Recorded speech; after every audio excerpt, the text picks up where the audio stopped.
Assalamualaikum warahmatullahi wabarakatuh. Segala puji bagi Allah, Tuhan seru sekalian alam.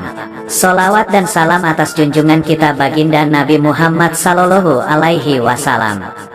Kali ini akan dibacakan beberapa kisah dan karomah Abah Guru Sekumpul. Guru Sekumpul merupakan ulama besar dengan nama lengkap Kiai Haji Muhammad Zaini bin Abdul Ghani Al-Alimul Al-Alama Al-Arif Bila Al-Bahrul Ulum Al-Wali Qut As-Syekh Al-Mukarram Maulana Kiai Haji Muhammad Zaini bin Abdul Ghani Al-Banjari. Beliau sangat menghormati tamu, siapapun tamunya. Rasulullah bersabda, barang siapa yang beriman kepada Allah dan kepada hari akhir, hendaklah ia memuliakan tamunya. Hadis riwayat Bukhari dan Muslim. Sikap memuliakan tamu juga ada pada Abah Guru Sekumpul. Sebagaimana pernah diceritakan oleh salah seorang pemuda yang juga merupakan cucu ulama yang berpengaruh di daerah Brabai Kalsel, yaitu Kiai Haji Ahsan Ahmad. Suatu ketika, dahulu kala, sedang berkumpul para tamu, ulama, kiai dan habaib di kediaman Abah Guru Sekumpul, Kalimantan Selatan. Pada saat itu, juga hadir sejumlah murid atau santri dari Abah Guru Sekumpul, yang asyik berbincang-bincang di ruang tamu. Pada saat asyik berbincang-bincang, tiba-tiba terdengar suara memanggil salam dari pintu yang terbuka. Abah Guru Sekumpul dan para tamu yang berkumpul di situ pun menjawab salam tersebut. Dan tampaklah orang tua yang sekilas mirip seorang pengemis, datang hanya untuk meminta minum. Lalu, Abah Guru Sekumpul menyuruh seorang pemuda untuk menyerahkan segelas air kepada orang tua tersebut. Begitu selesai meneguk air, orang tua mengucap Alhamdulillah, dan menyerahkan gelas yang masih banyak sisa airnya. Orang tua tadi mengucap terima kasih dan lalu mohon pamit undur diri. Orang tua tadi sambil kembali ke tempat semula sambil meletakkan gelas tadi di depan pemuda itu. Lalu, Abah Guru Sekumpul menyuruh pemuda itu untuk meminum air tadi. Pemuda itu pun meminumnya tetapi hanya setegukan saja sehingga masih banyak meninggalkan sisa. Abah Guru Sekumpul berkata, siapa yang mau meminum bekas orang tua tadi? Dipersilahkan, kata Abah Guru Sekumpul kepada para tamu.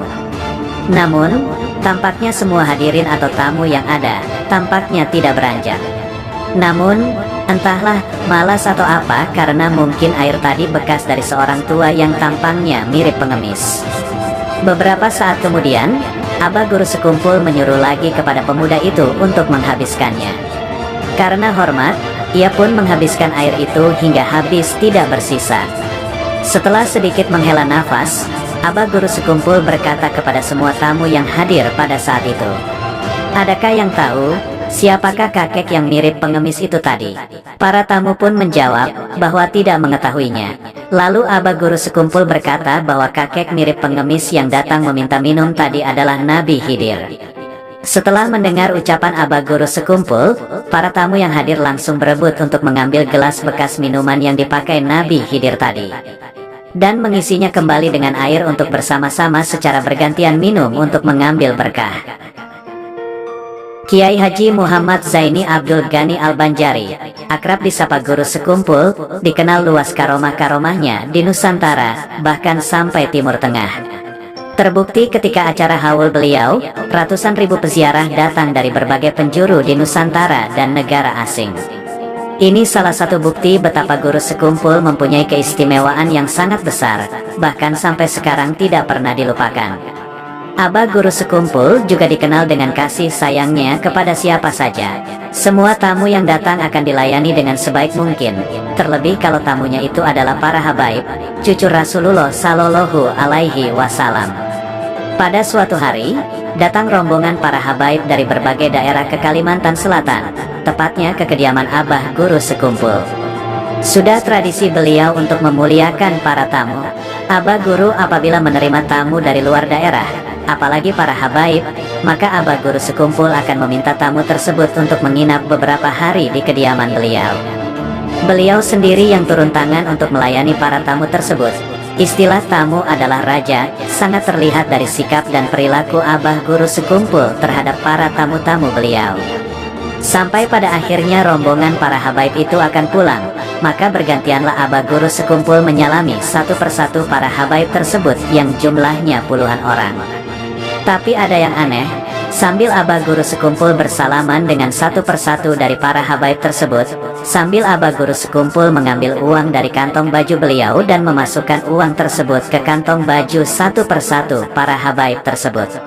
Al-Habib Muhsin bin Al-Habib Agil bin Syahab yang berdiri di dekat Abah Guru sekumpul saat itu sangat mengetahui bahwa di kantong baju Abah Guru tidak ada apa-apa. Kantong baju beliau kosong dan tidak terlihat mengembung oleh jumlah uang yang banyak.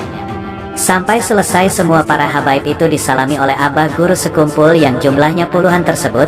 Terus-terusan Abah Guru sekumpul juga mengambil uang dari kantong baju beliau yang seperti tidak ada habisnya untuk beliau berikan kepada satu persatu dari mereka, para habaib tersebut. Tidak terasa, selesai Abah Guru sekumpul menyalami dan memberikan uang tersebut kepada seluruh habaib yang jumlahnya puluhan orang tersebut, lalu mendekat Habib Muhsin muda kepada Abah Guru sekumpul. Saat itu, Abah Guru sekumpul kemudian berkata kepada Al-Habib Muhsin, "Behi hainip aja nyawa Muhsin ae." Maksud Abah Guru, nggak usah terkejut. Diam saja kalau tahu. Itulah sosok Abah Guru sekumpul. Akhlaknya sungguh luar biasa. Karomahnya lahir berkat kedekatan beliau dengan Allah dan Rasulullah. Saat itu, ada seorang pemabuk berat yang sudah sulit hidupnya. Sehari-hari mabuk dan melakukan maksiat selalu dijalani. Tak menentu arah hidupnya, tak jelas tujuan masa depannya. Suatu hari, pemabuk itu mendengar kehebatan seorang guru sekumpul. Akhirnya datanglah ia ke pengajian guru sekumpul, 1 minggu sekali. Entah mengapa si pemabuk itu akhirnya menyadari kesalahan dan dosa-dosanya. Hidayah Allah datang bersama dengan cintanya ikut ngaji di sekumpul. Tahun 1999 pemabuk itu pergi haji. Saat di Mekah pemabuk itu bertemu dengan guru sekumpul. Padahal tahun itu guru sekumpul tidak melaksanakan ibadah haji dan sibuk ngaji di sekumpul dan sekitarnya. Tentu saja si pemabuk itu kaget dan mengusap-usap matanya, seolah tak percaya. Apakah benar itu guru sekumpul? Setelah pulang haji, mantan pemabuk ini sowan kepada guru sekumpul. Sowannya kali ini ingin minta doa dan amalan untuk kebaikan hidupnya. Belum sampai mengatakan sesuatu, guru sekumpul sudah berkata, "Kamu, saya angkat menjadi anak dunia akhirat."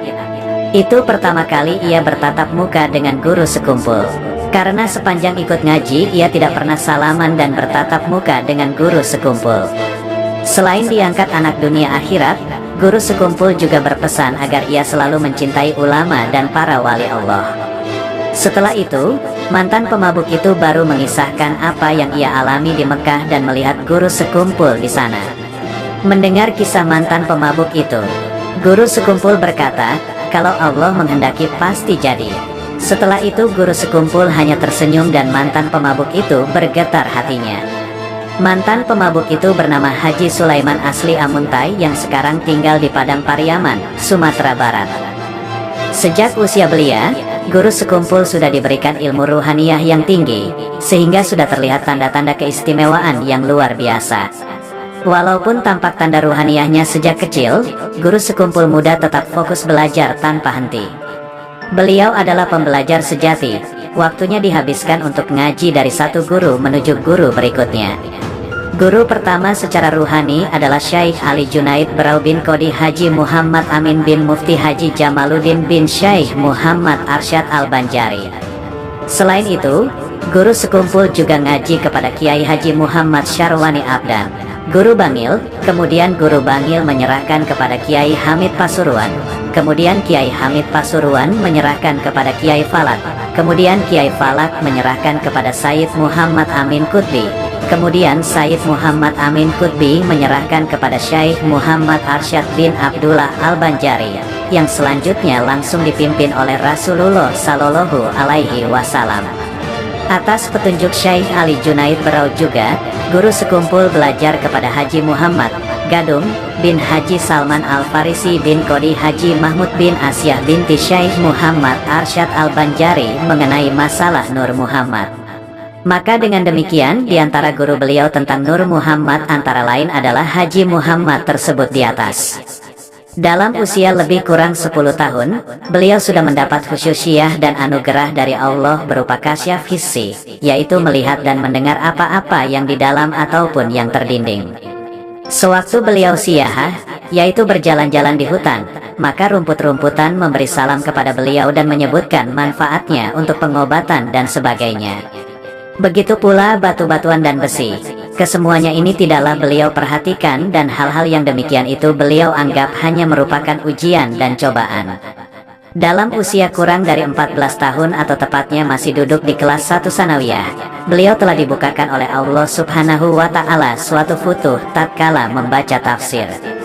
Beliau adalah seorang yang sangat mencintai para ulama dan orang-orang soleh. Hal itu tampak ketika beliau masih kecil, di mana beliau selalu menunggu di tempat yang biasanya Haji Zainal Ilmi bin Abdus Samad Al-Banjari dalam pagar yang beliau lewati pada hari-hari tertentu ketika hendak pergi ke Banjarmasin, semata-mata hendak bersalaman dan mencium tangan Tuan Guru Haji Zainal Ilmi bin Abdus Samad Al-Banjari dalam pagar. Di masa remaja itu pula, beliau pernah bermimpi bertemu dengan Sayyidina Hasan dan Sayyidina Husain, keduanya cucu Rasulullah Sallallahu Alaihi Wasallam, yang keduanya masing-masing membawakan pakaian dan memasangkan kepada beliau lengkap dengan sorban dan lainnya. Diceritakan warna pakaian itu adalah yang pink dan putih. Saat itu, beliau diberi nama oleh keduanya dengan nama Zainal Abidin. Beliau pernah berkunjung ke rumah Kiai Hamid Pasuruan, Habib Hamid bin Abdullah Basyaiban, di Pasuruan, Jawa Timur. Saat itu, Kiai Hamid menyambut gembira kedatangan beliau. Gubernur Kalimantan, demikian kata Kiai Hamid Pasuruan. Yang dimaksud Kiai Hamid adalah wali kutub dari Kalimantan. Beliau adalah seorang ulama yang menghimpun antara syariat, thorikat, dan hakikat, dan juga seorang yang hafiz Quran dan tafsirnya, yaitu tafsir Al-Quran Jalalain. Al-Fakir, guru sekumpul, guru bangil, Kiai Haji Muhammad Syarwani bin Haji Abdan, dan guru Padang, paman beliau, yakni Kiai Haji Muhammad Seman bin Haji Mulya, adalah 3 bersaudara dunia dan akhirat, kata guru sekumpul suatu saat. Guru Bangil pernah berkata kepada Guru Seman, "Kamu sama Zaini di sekumpul, lah saya ini sendirian di Bangil." Guru Bangil mengucapkannya sambil menangis. Diceritakan juga, suatu hari Guru Bangil berkata kepada Guru Seman, di mana saat itu Guru Bangil sambil meletakkan dahi ke paha Guru Seman. "Aku sebentar lagi mau pulang. Aku minta doa kepada kamu," kata Guru Bangil. "Inggih pun Guru, ulun, aku doakan," jawab Guru Seman. Kemudian Guru Seman berkata kepada Guru Zaini sekumpul, "Setelah Guru Bangil pulang, nanti giliran aku yang pulang. Doakan akulah," kata Guru Seman kepada Abah Guru Zaini sekumpul. "Inggih pun, saya doakan Guru," jawab Guru sekumpul. Guru sekumpul adalah seorang ulama yang termasuk zuriat Syekh Muhammad Arsyad bin Abdullah Al-Banjari, Datuk Kalampayan, yang menghidupkan kembali amalan-amalan serta tarikat yang diamalkan Syekh Muhammad Arsyad bin Abdullah Al-Banjari. Karena itu, majelis pengajian yang beliau laksanakan, baik majelis taklim maupun majelis amaliyahnya, majelis maulid yang dilaksanakan rutin tiap malam Senin di Musola Ar-Raudah sekumpul, dan majelis burdah yang dilaksanakan rutin tiap malam Jumat di Musola Ar-Raudah sekumpul, adalah seperti majelis Syekh Abdul Qadir Al-Jailani. Beliau adalah satu-satunya ulama di Kalimantan, bahkan se-Indonesia, yang mendapat izin untuk mengijazahkan tarikat Samaniyah. Karena itu, banyak yang datang kepada beliau untuk mengambil ijazah tersebut. Bahkan bukan cuma ijazah tarikat Samaniyah saja yang beliau ijazahkan, tapi juga ijazah tarikat Idrisiyah dan tarikat Aidarusiyah juga beliau ijazahkan kepada kita semua. Bukan saja dari Kalimantan, bahkan yang datang dari Jawa dan daerah lainnya. Dikisahkan, pada suatu malam tahun 1997, saat itu, Guru sekumpul mendapatkan isyarat ilham dari Allah melalui mimpi. Dalam mimpinya, Guru sekumpul didatangi perempuan yang membawa racun untuk membunuhnya. Guru sekumpul hanya memandangi perempuan itu, tidak sampai meminum racunnya. Kisah mimpi itu kemudian diadukan kepada pamannya, yakni Kiai Haji Seman Mulia. "Malam tadi saya mendapatkan mimpi, ada seorang perempuan yang hendak meracuni saya." "Benarkah itu, Paman?" tanya Guru sekumpul. "Betul itu. Nanti pada pengajian hari Sabtu, akan ada seorang perempuan yang memberi air kepadamu," jawab pamannya. Guru Seman adalah paman Guru sekumpul. Guru Seman juga dikenal sebagai sosok ulama yang mempunyai kebijaksanaan yang agung. Guru Seman juga punya karomah yang luar biasa. Akhirnya, hari Sabtu itu datang juga. Setelah pengajian usai, ada seorang perempuan datang memberikan air zam-zam yang ditulisi hanya untuk guru sekumpul. Air racun itu tetap diterima guru sekumpul, tapi kemudian dibuang. Setelah dibuang, air itu mengeluarkan asap kimia. Asapnya tidak banyak, karena asapnya juga racun yang mematikan. 2 tahun berikutnya, tahun 1999, guru sekumpul baru mengisahkan kejadian itu kepada para jamaahnya. Itulah sosok mulia guru sekumpul. Dengan karomah dari Allah, beliau dijauhkan dari fitnah. Guru sekumpul tetap biasa, tanpa takut sedikit pun, tanpa ada dendam kepada siapapun. Kisah ini masyhur diceritakan oleh adik guru sekumpul, Hajah Siti Rahma binti Haji Abdul Ghani. Adik perempuan inilah yang mengetahui dengan persis kisah ini, bahkan yang ditugaskan guru sekumpul untuk membuang air racun tersebut. Dikisahkan, salah satu santri hadam abah guru sekumpul pernah melihat abah guru sekumpul sedang memilah uang. Uang-uang itu dipisahkan menjadi 2 bagian. Satu bagian disimpan dan satu bagian lagi malah dibakar. Melihat pemandangan itu, maka terkejutlah santri hadam itu. Ia bertanya-tanya dalam hati, mengapa uang itu dibakar? Sungguh sayang sekali. Akhirnya santri hadam itu pun mendekat dan memberanikan diri bertanya kepada abah guru. "Abah, mengapa uangnya dibakar? Kan sayang," tanya si santri. "Kamu ingin tahu kenapa?" Abah guru menjawab dengan tersenyum. "Iya abah," jawab si santri. Kemudian abah guru sekumpul mengambil sisa-sisa uang yang masih belum dibakar, dan di saat itulah uang tadi diperah dengan tangan beliau sendiri. Subhanallah, keluarlah darah dari uang tersebut yang membuat santri hadam tadi terkejut. Abah guru sekumpul pun tersenyum dan berkata, "Nah, sekarang kamu sudah tahu mengapa aku membakar uang ini. Karena uang ini adalah uang haram dan bercampur dengan syubhat." Masya Allah, itulah sebagian karomah abah guru sekumpul. Harta yang ada di depannya tidaklah secara langsung diterima apa adanya. Abah guru sekumpul diberikan anugerah Allah Subhanahu wa Ta'ala untuk mengetahui mana itu harta yang halal dan mana itu harta yang haram. Abah guru sekumpul Martapura adalah sosok ulama besar Kalimantan yang dikenang jasa-jasanya oleh dunia. Nama lengkapnya adalah Kiai Haji Muhammad Zaini Abdul Ghani. Beliau dikenal sangat masyhur dengan karomahnya, bahkan ada seorang pengusaha batubara yang takjub dengan karomah itu. Nama pengusaha itu adalah Haji Rahmat dari Gunung Sambung. Pengusaha itu dikenal mempunyai kedekatan dengan abah guru sekumpul, sehingga kalau ada suatu masalah yang menimpanya sering sekali konsultasi dengan abah guru sekumpul. Saat itu, Haji Rahmat yang tengah mengelola tambang batubara sedang memerlukan dana untuk modal pengembangan usahanya. Jalan satu-satunya bagi Haji Rahmat untuk mendapatkan dana yang cukup banyak itu adalah meminjam dana dari bank. Tidak lama setelah itu, ia ditelepon oleh abah guru sekumpul.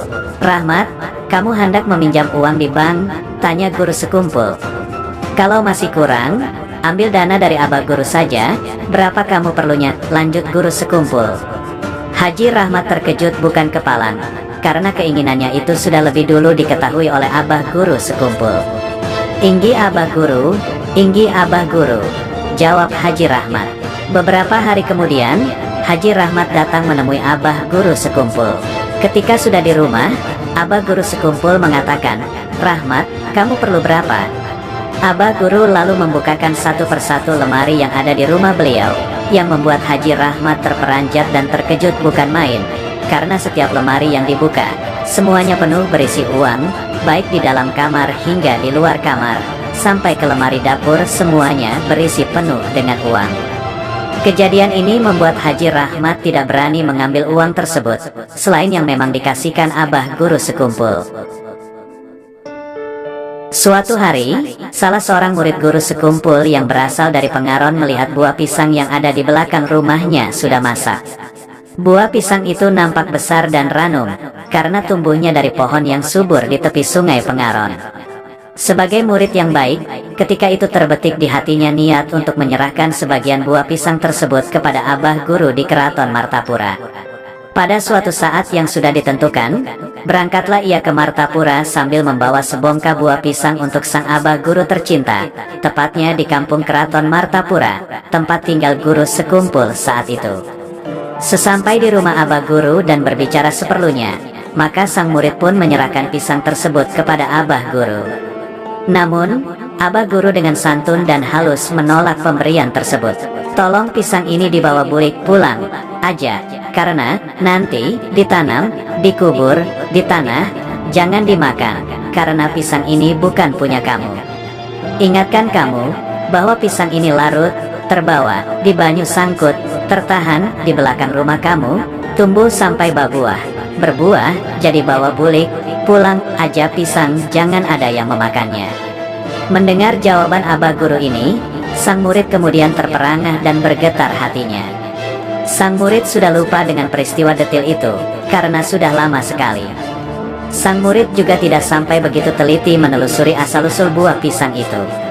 Hatinya bergetar dipenuhi ribuan pertanyaan yang menggelayut dalam benaknya. Sepulangnya sang murid ke Pengaron, berdasarkan yang disampaikan abah guru, ia melakukan dengan penuh ketaziman. Ia mendapatkan pelajaran yang berharga agar berhati-hati pada harta benda yang diperoleh dari mana datang dan sumbernya. Begitulah para waliullah menjaga perutnya dari makanan dan minuman yang syubhat, apalagi makanan dan minuman yang haram.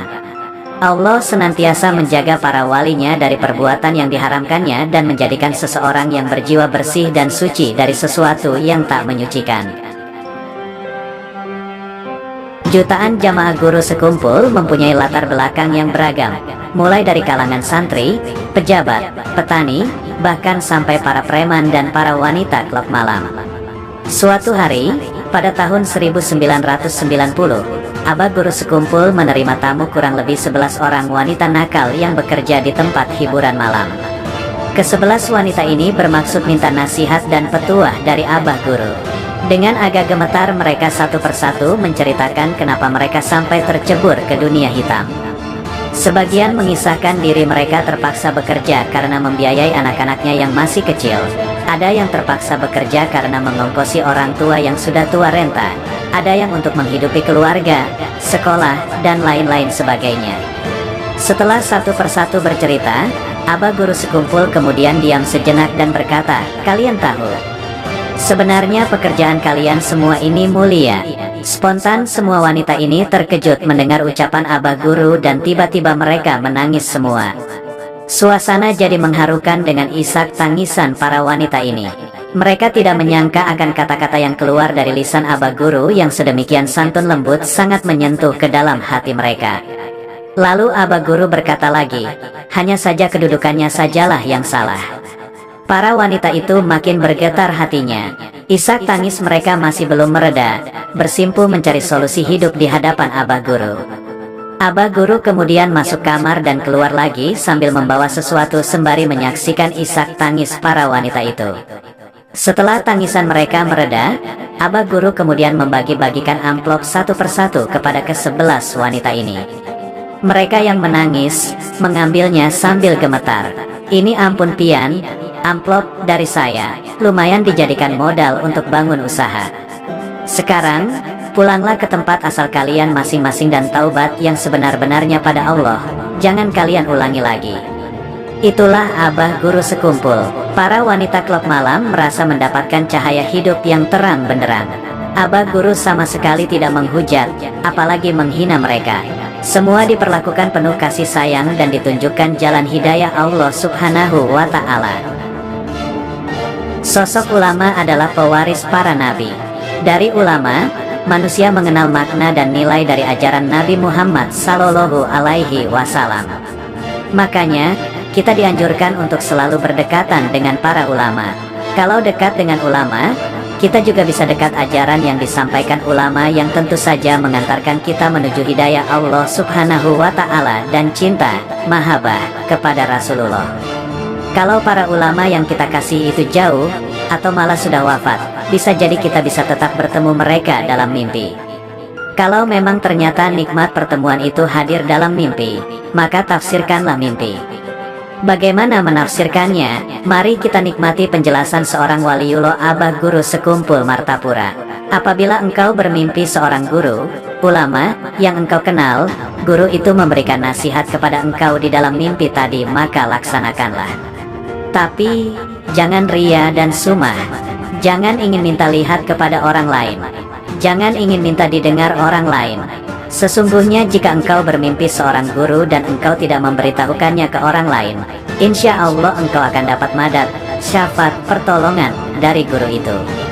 Demikian kata Abah Guru Sekumpul dalam suatu kesempatan. Sementara itu, Abah Guru Zuhdi mengatakan, apabila engkau bermimpi seseorang, wajah seseorang di dalam mimpi itu mirip sama orang yang kita kenal. Dan seseorang itu berkata, aku Rasulullah, maka pertanda orang itu wali kutub.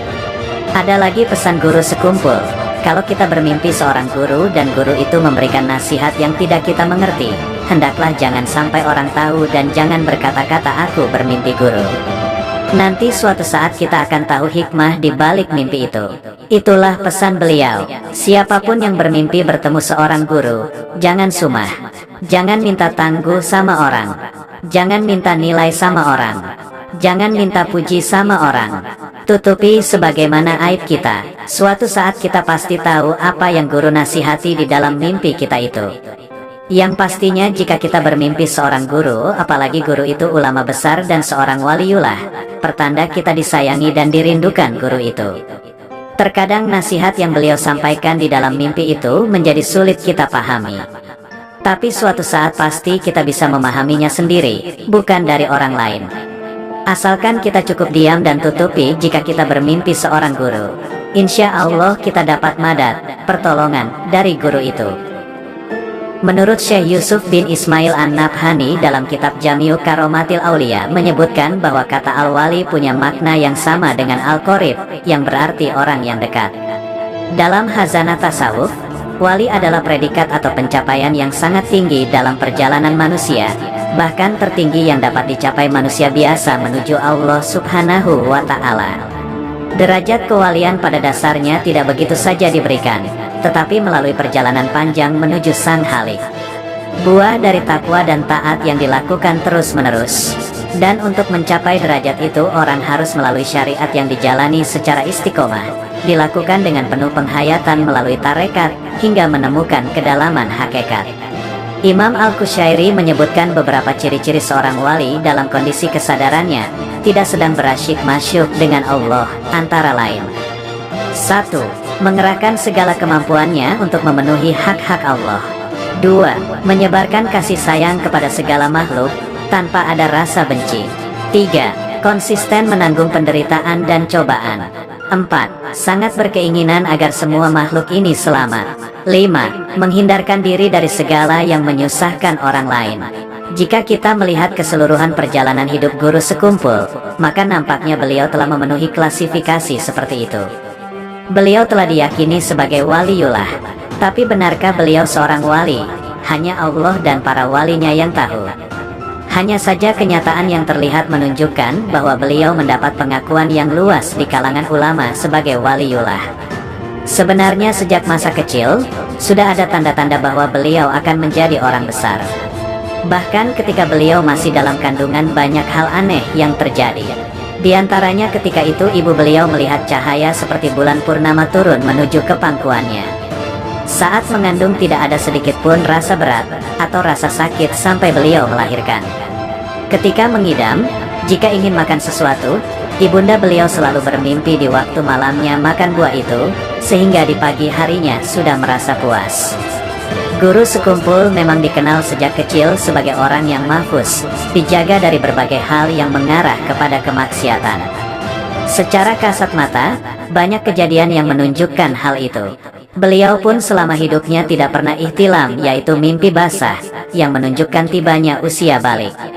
Balik beliau hanya diketahui dengan usia. Walhasil, sebagai seorang wali, beliau dikaruniai karomah yang cukup banyak. Dan itu memang sudah menjadi rahasia umum, yang kesemuanya menunjukkan keabsahan makam kewalian beliau.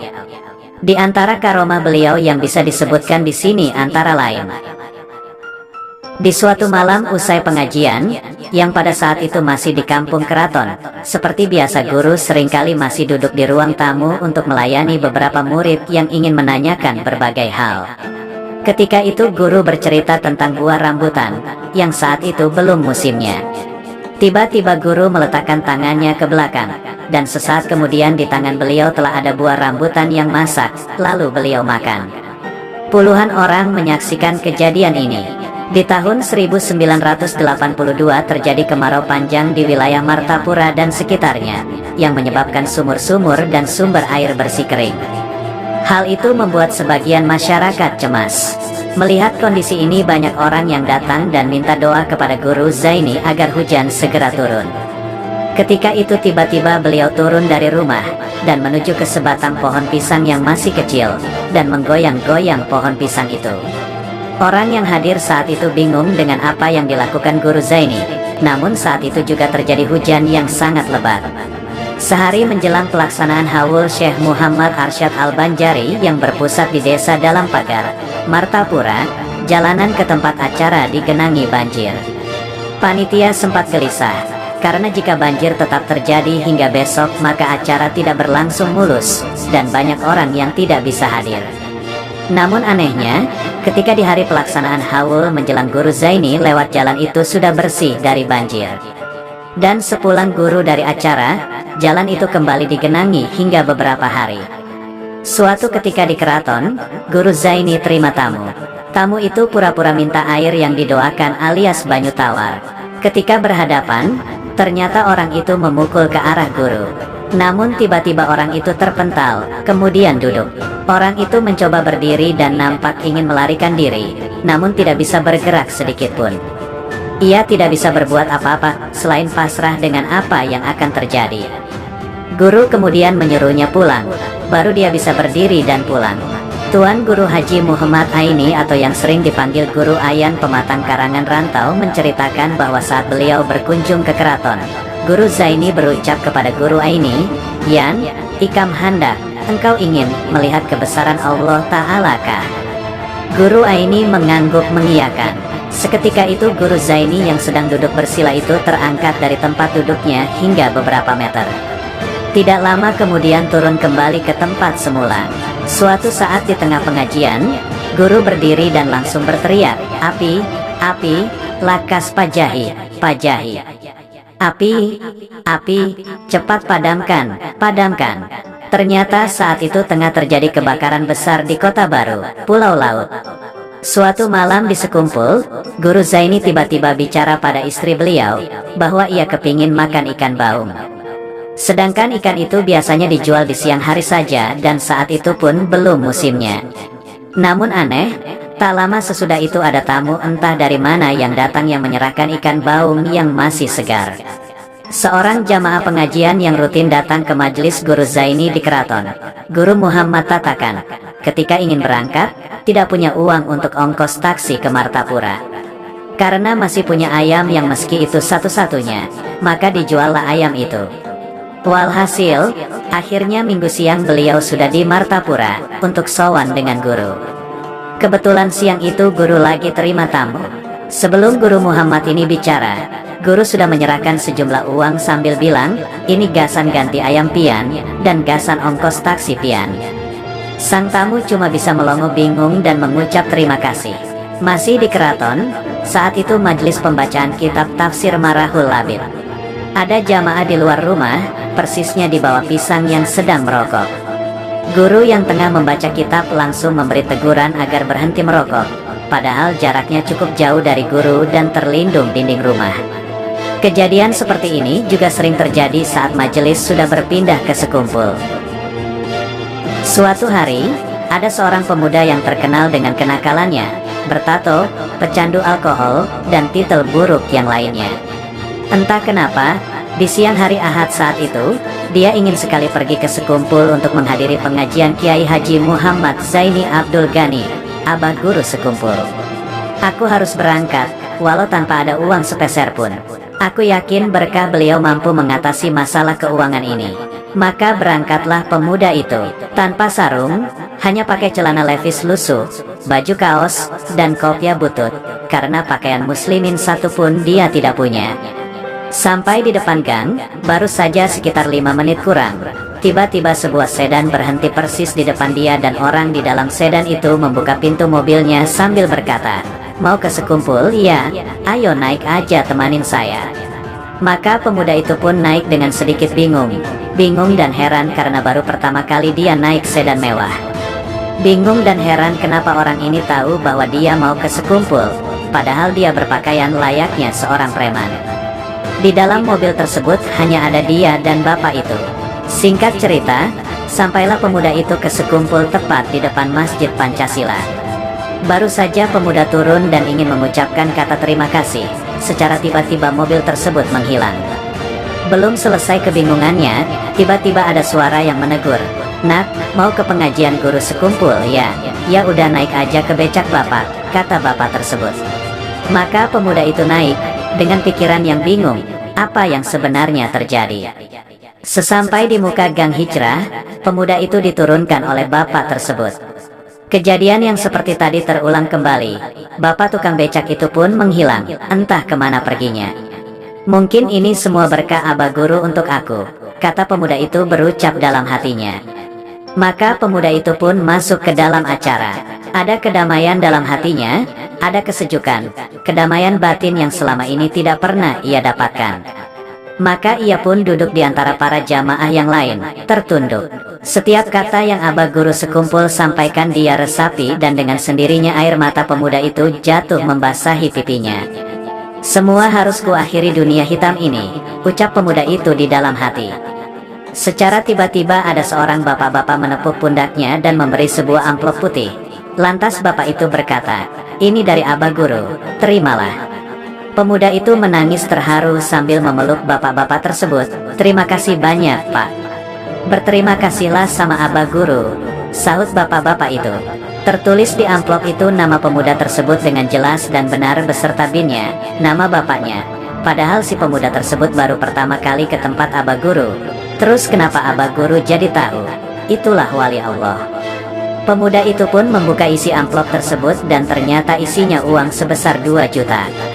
Di dalam amplop itu ada secarik kertas yang berbunyi, "Jadikan uang ini untuk modal berdagang. Jangan salah gunakan, karena Allah Maha Tahu." Akhir cerita, pemuda itu pun sekarang menjadi seorang pedagang yang sukses dan banyak membuka cabang toko di mana-mana. Salah satu toko beliau berada di Pasar Sudi Mampir. Kiai Haji Muhammad Zaini Abdul Ghani, atau biasa dipanggil Abah Guru Sekumpul, bukanlah sebatas ulama Kalimantan, melainkan ulama dengan level dunia. Kemasyhuran Guru Sekumpul sampai pada pelosok Nusantara dan penjuru dunia. Kisah-kisah hidupnya menjadi nasihat hidup bagi masyarakat muslim di berbagai negara dunia. Apa rahasia itu semua? Ternyata memang sejak kecil, sang ibunda tercinta yakni Ibu Nyai Hajah Masliyah mempunyai amaliyah khusus. Ini dijelaskan oleh Abah Guru Banjar Indah, sapaan bagi Kiai Haji Syaifuddin Zuhri. Guru Banjar menceritakan amalan yang dibaca oleh ibunda Abah Guru Sekumpul, Hajah Masliyah, ketika Abah Guru Sekumpul masih kecil. Hal ini diberitahu oleh Nyai Hajah Masliyah ketika ditanya apa amalan beliau sehingga Abah Guru Zaini menjadi ulama besar. Di antara amalan khusus Nyai Hajah Masliyah adalah membaca surah Al-Insyirah sebanyak 17 kali, kemudian ditiupkan di atas kepala anak sebelum subuh. Apa rahasia amalan itu? Tak lain adalah karena keutamaan surah Al-Insyirah itu sendiri. Pertama, diberikan kelapangan dalam hidup. Rasulullah bersabda, "Barang siapa membaca surah Al-Insyirah seperti ia mendatangi saya, serta saya mengambil kesempatan, maka menjadi suatu kelapangan dariku."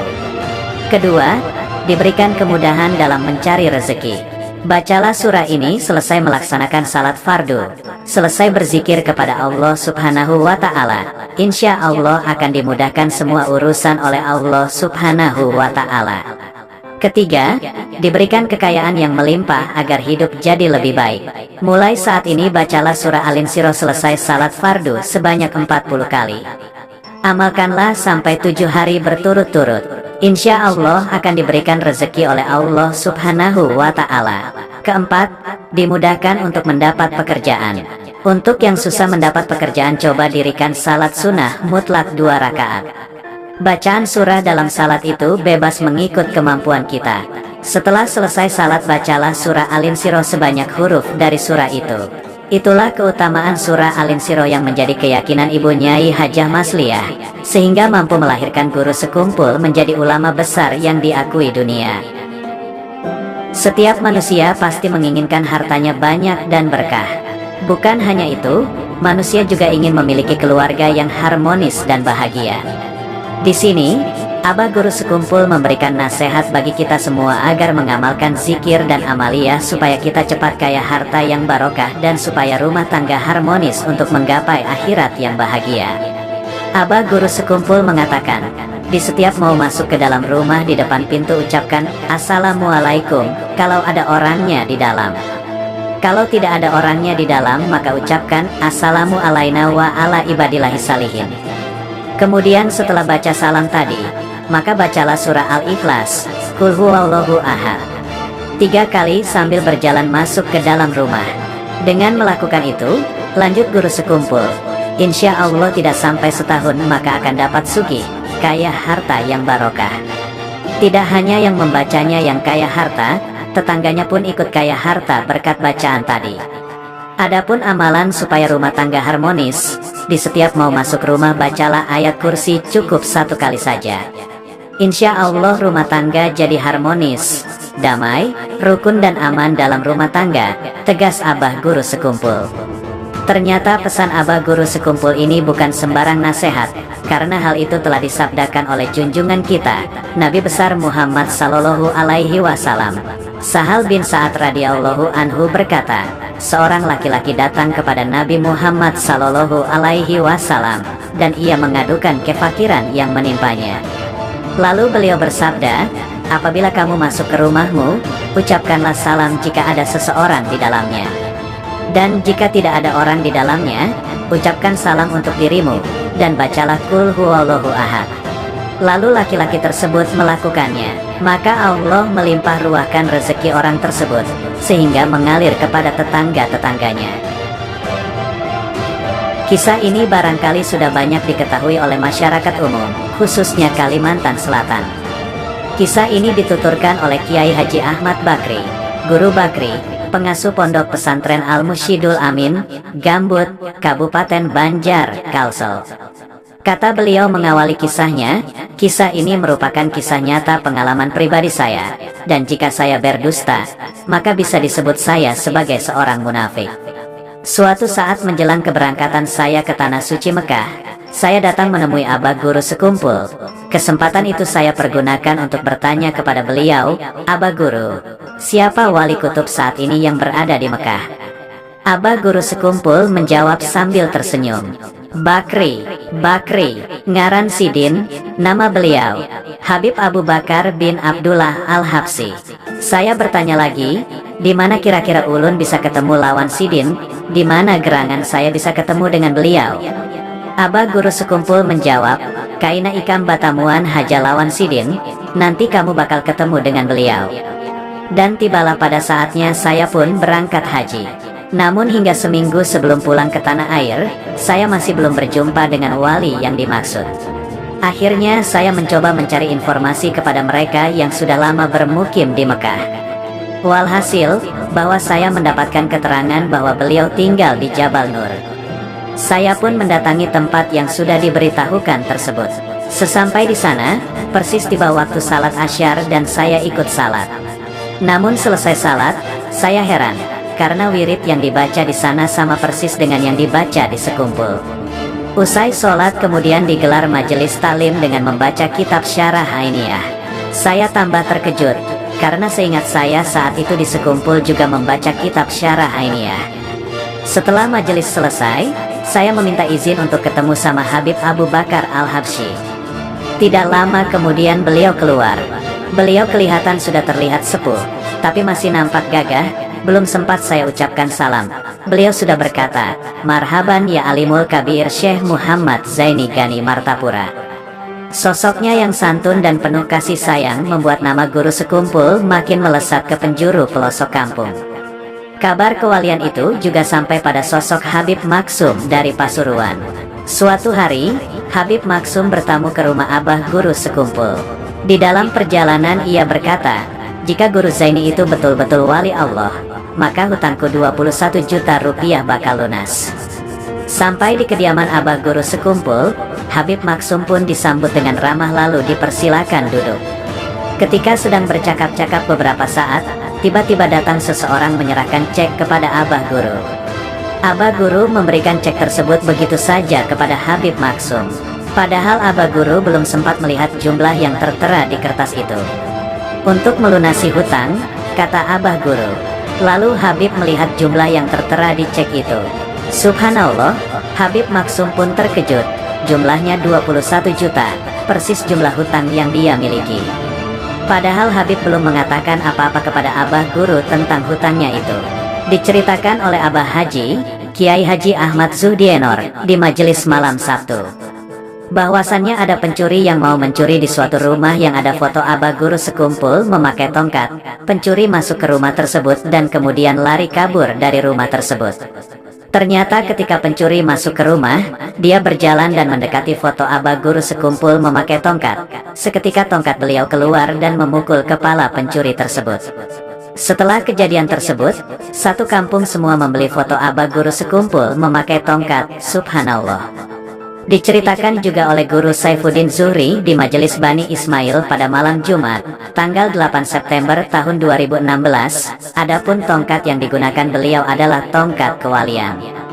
Tongkat itu milik Syekh Saman Al-Madani, kemudian diwariskan kepada Syekh Muhammad Arsyad Al-Banjari, hingga sampai kepada Syekh Muhammad Zaini bin Abdul Ghani, Abah Guru Sekumpul.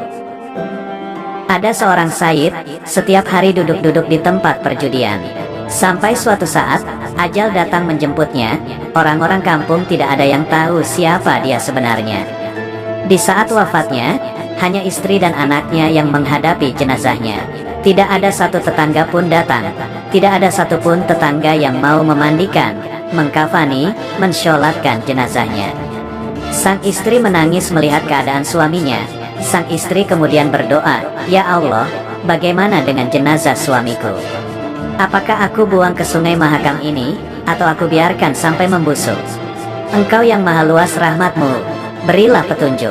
Tiba-tiba, masuk seorang tampan tinggi rupawan. "Assalamualaikum ya Syarifah," katanya. Tampak puluhan orang berjubah dan bersorban mengiringi di belakangnya.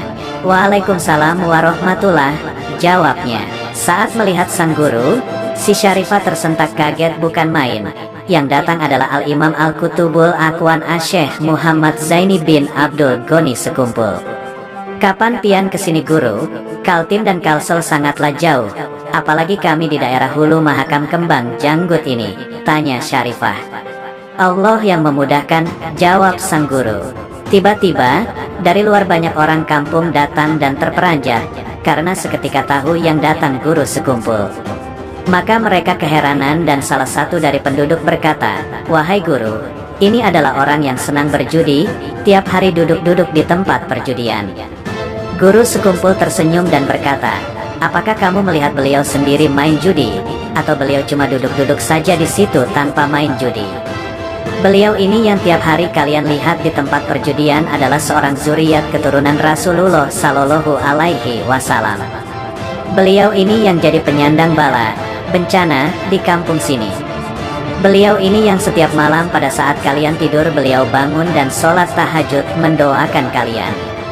Beliau juga yang rela setiap hari duduk di tempat perjudian berzikir dan memohon ampun untuk para penjudi agar mereka sadar. Tapi kalian tidak tahu, kalian cuma melihat dengan pandangan zahir saja. Beliau tidak terkenal dalam pandangan masyarakat bumi, tapi sangat terkenal di langit." Maka para penduduk menjerit dan menangis. Yang biasa berjudi langsung sujud dan memohon ampun kepada Allah. Lalu jenazah beliau dimandikan, dikafani dan disolatkan lalu diantar ke pemakaman. Hujan pun turun dengan derasnya usai pemakaman. Jangan lagi kalian berkelakuan seperti itu, biar bagaimanapun zahirnya kalau sudah wafat harus sama sangka baik dengan makhluknya Allah Subhanahu wa Ta'ala. Dan hati-hati, kalau itu zuriyah Sayyidil Wujud Sallallahu Alaihi Wasallam. Kalau tadi tetap dibiarkan seperti itu, sampai Syarifah itu sakit hati, tenggelam nanti desa kalian ini. Murka